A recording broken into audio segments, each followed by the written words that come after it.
Hello, everybody. This is going to be our video lecture on atomicity and atomics. And so let's just get right to it. First of all, there's a quiz. I'd like everyone to dig in on this. So this is a quick quiz that asks a couple of questions about kamer counting. So imagine you have a DNA sequence of length n. It's got A's, G's, C's, and T's in it. How many kamers of length k are there to inspect in the sequence? So for this particular chromosome data, how many kamers are there if we're asking for kamers of length k? How many possible different kamers of length k could there be? So this is how many different, if you're asking for the 12 mers, how many different possibilities could there be? And then C is how is each number significant when it comes to the possibility or appropriateness of data structure choices? So for that, it's like, so which of these two numbers are more important? How do they both play in when you're trying to decide which data structure to use? Part two of this quiz is, given the following documentation for atomic integers, get, compare and set, and increment and get. So get returns the current value. Compare and set atomically sets the value to the given updated value if the current value is still equal to the expected value. So this would say, like, change the value from 5 to 6, but only if it's still 5, okay? Otherwise, do nothing, and it returns how it did. And increment and get atomically increments the value by 1, okay? Now, I want you to imagine that increment and get doesn't exist, but these two do exist. How would you write pseudocode for increment and get with only get and compare and set? And finally, describe how the code would perform under different levels of contention. So high contention would be a lot of different tasks constantly calling increment and get. Medium would be sometimes they're calling this, like there's a bunch of tasks and every now and then they're doing that. Low contention is rarely do they call increment and get, but there's a bunch of tasks that could do that. Okay. And if everyone could work that out, pause the video and then come back. All right, and we're back. So let's go ahead and press on to this. So first of all, how many kamers of length k are there in the sequence? Well, this is dependent on the sequence. So if it's, just SARS-CoV-2, it's, 30,000 long or so. If you ask for 12, it's going to be like 30,000 minus 12 plus 1, right? So that's n minus k plus 1. If it's the Y chromosome, it's about 6 million. I think the X chromosome is like 30 million. Those would be, much higher n's, but like if you're still doing the same k, it would be become sort of insignificant. But n minus k plus 1 is the answer here. This one is 4 to the k. And so that is, if you're counting the 1 mers, there's 4 of them. If you're counting the 2 mers, there's 16 of them. If you're counting the 3 mers, there's 64 of them. If you're counting the 12 mers, it's 4 to the 12th. If you're counting the 23 mers, it's 4 to the 23rd. If you're counting the 100 mers, it's 4 to the 100th, right? And so this number explodes, sort of thing. And how is each number significant when it comes to the possibility and appropriateness of data structures? If the number is small enough, so if this value right here is 15 or lower, there's some reasons why you can't quite do 16. Arrays in Java have this requirement where a little bit of the space needs to be used for the implementation of the array. So 15 or less on the kamer, you can fit it into an array. That makes it unbelievably fast, right?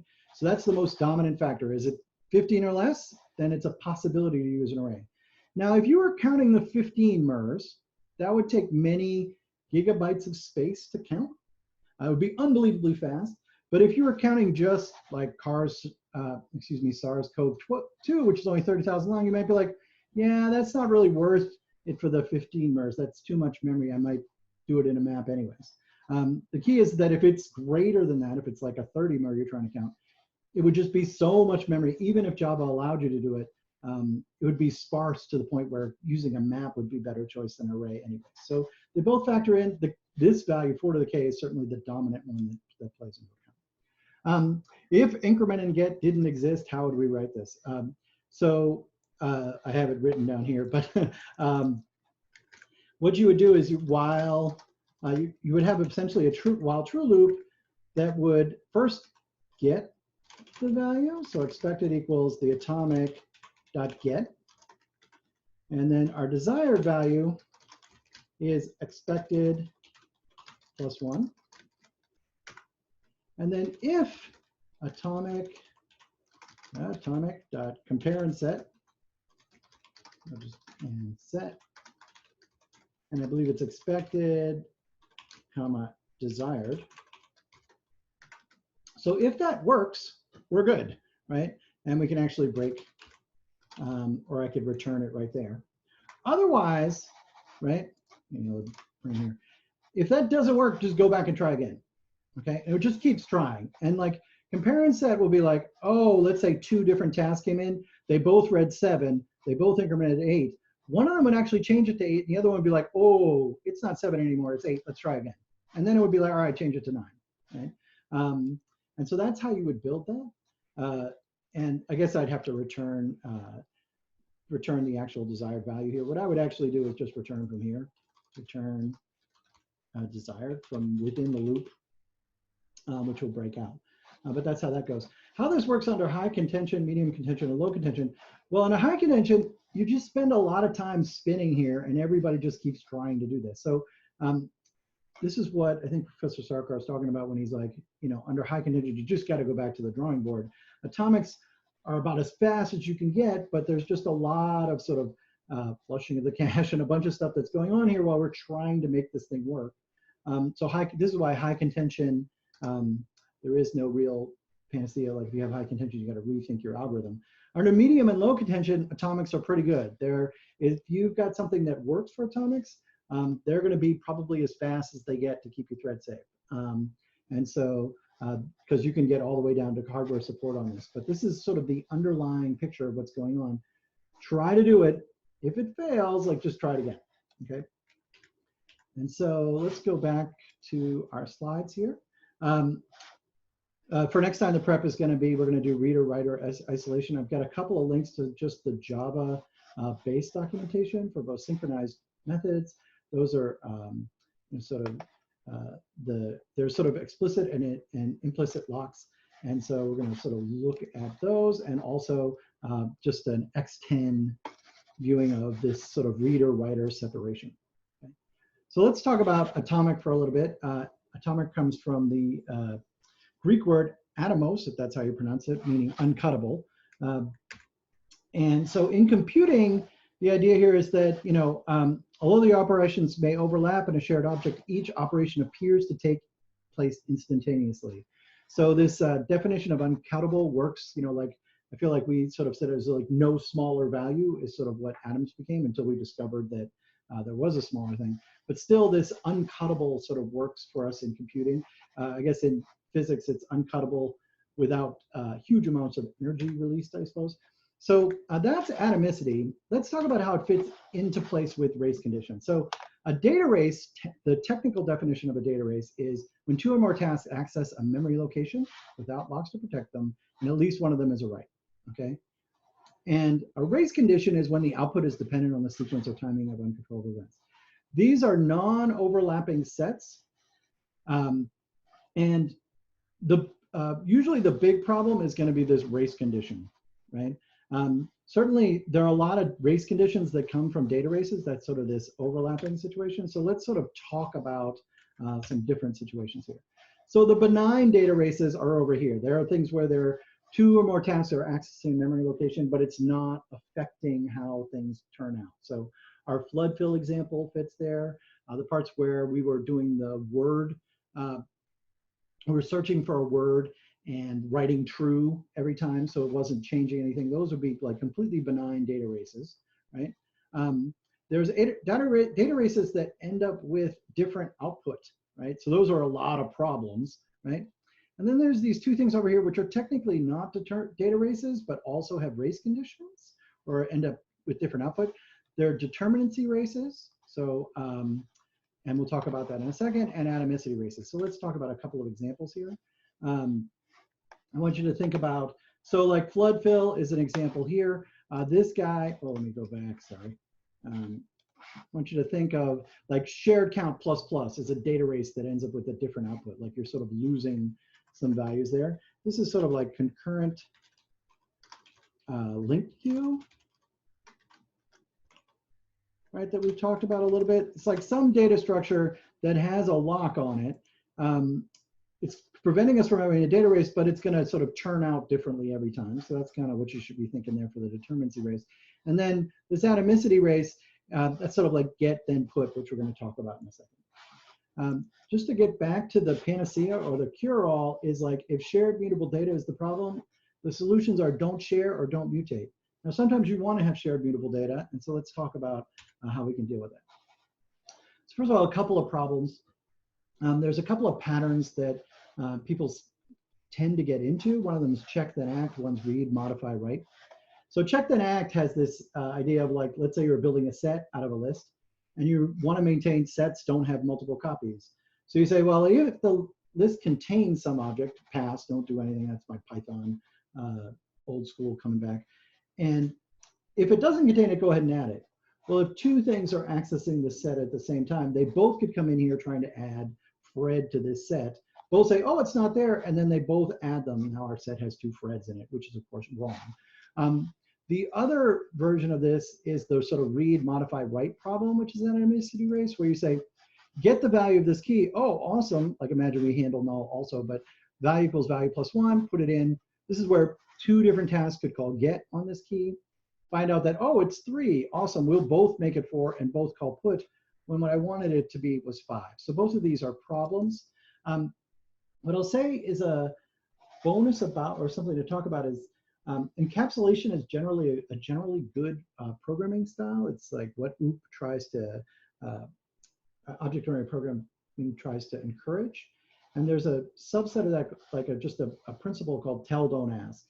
And so generally it's good to like not do this anyways, even if it's not a parallel thing. It's good to tell your objects to do things and find out how it went, other than to like sort of ask them, oh, what state are you in? Now I will change you. Like it's sort of better to do.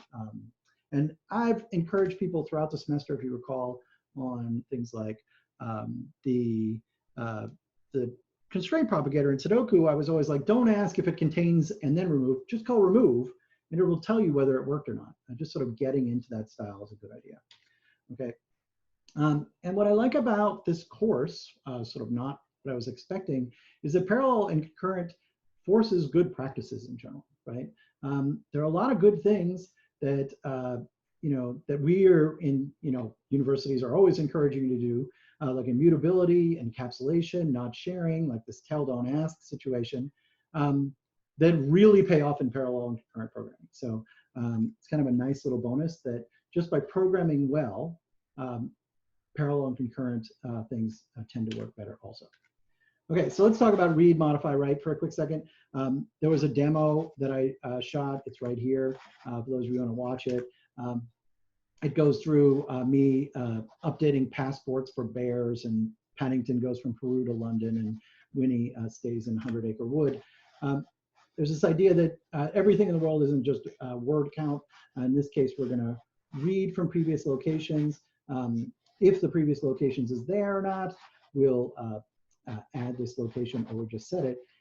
Now, the solution to this problem is given in this video, right? We're going to convert it over to both a concurrent hash map and call compute, because this has this read, modify, write atomicity race, and compute when combined with a concurrent hash map sort of gets around that. And so you can end up them showing up in different orders, right? So Paddington might say London then Peru, or Peru then London, but you won't lose any of them. And oftentimes that's correct. And so there's sort of a determinacy race, but often it's still correct because you didn't lose any of the locations, let's say. Okay, and how I want everyone to remember this is that with this little song, it's sung to Frere Jacques. And so whenever you do this, or anybody makes a mistake like this in office hours or whatever, I'm gonna sing this song, so be ready. Get then put is not atomic, call compute, use concur and hash map, use concur and hash map, or say shoot. So hopefully you'll all remember that past this class and everything like that. And this is a good way to remember to keep all of your concurrent modifications atomic. How compute is built is compute fundamentally is built, this is the reference implementation. They might do some things more optimized, but they get the value, call the remapping function that you send in, get that value, and then based on what it is, they'll either remove it, they'll replace the old value, they'll put it in. The key is that by calling compute, it's all under the concurrent hash maps control. So they can make the entire operation thread safe and get rid of the atomicity problem here. Concurrent hash map can make get thread safe and put thread safe. They just can't stop the atomicity race in between. Okay. Some tips here. Certainly when you build your compute for the Kamer lab, your thread safe map, you'll have to face this also, but anytime you use anything like this, you want to just, the remapping functions always want to be as simple as possible. Never mutate anything in the middle, never call get, never call put, never call remove, never do anything. Just take the value that you were passed, the previous value, and figure out what the next value is, and that's it. You have to be ready for it potentially calling it multiple times. You could imagine if they built a map that had some atomics in it, they might be in one of those loops where they're calling it multiple times. So you want to keep these remapping functions as simple as possible. And you also want to do this when you're building your thread safe map for the lab, okay? Just like I was pushing, never call contains key and then do something. You never want to do sort of this thing like contains key, computer present, otherwise computer absent, or do 2 in a row, right? You're just introducing the possibility of having an atomicity race when these things exist to get rid of that. So just tell your objects to do things and they'll report how it went. Don't do this, check, then modify or anything like that. Some of the quick questions that have come in for this. Are atomics useful in sequential code? Like the short answer is no. They work perfectly fine, but there's no need for them. The only reason why it's just as well to use an int would be faster. The only reason why to use this is for when there's going to be more than one task. So they'll work in sequential code. There's just no need to do it. When exactly are they useful? Why would I use atomics versus isolated? More things along these lines. And the real situation is like, so when do you use this? You use atomics when they work. What I'll say is that the atomic lock, the isolated lock overhead is high. And so the atomics are faster. They're sometimes a little more of a pain to use. Oftentimes isolated or locks or synchronized are very easy to use. They work for anything that's a critical section. But if you have a performance critical section, it may be worth it if it also works for atomics. So they're sort of a narrow situation.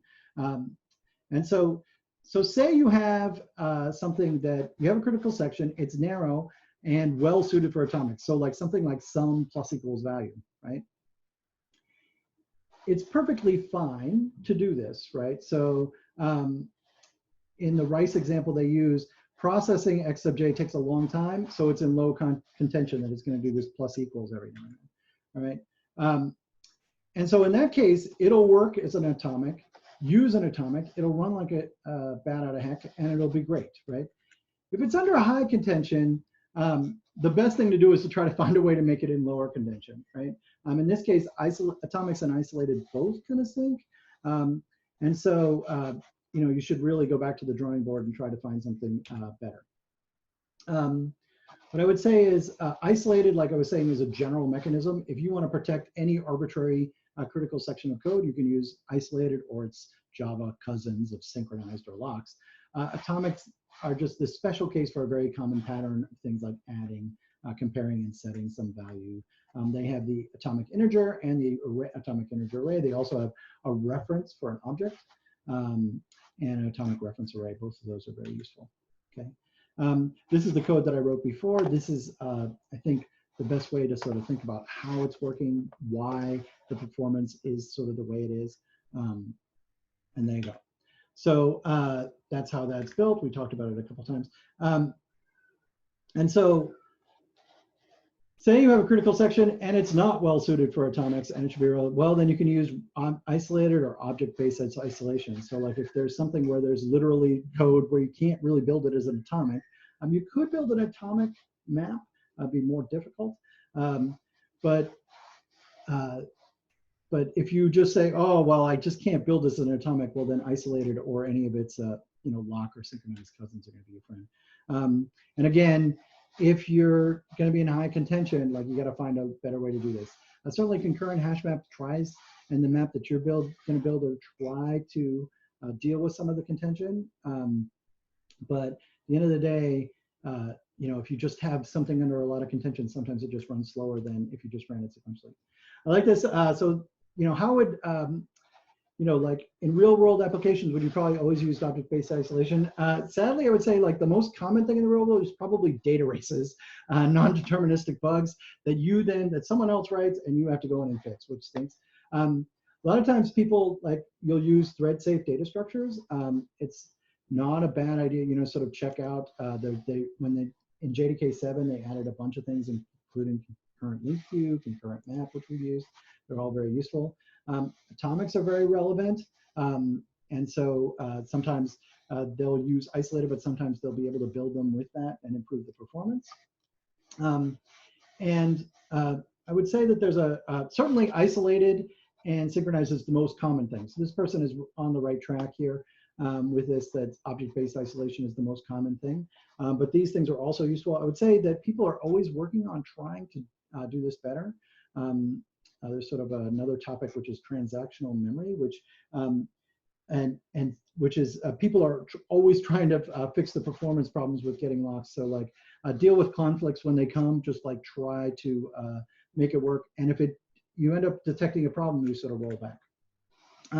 With that, I'll point you to some videos that should be helpful for the studio that you have to build. One is suspect word count, which you're going to have to build, where I'll just let you watch it, but you're going to have to debug this code.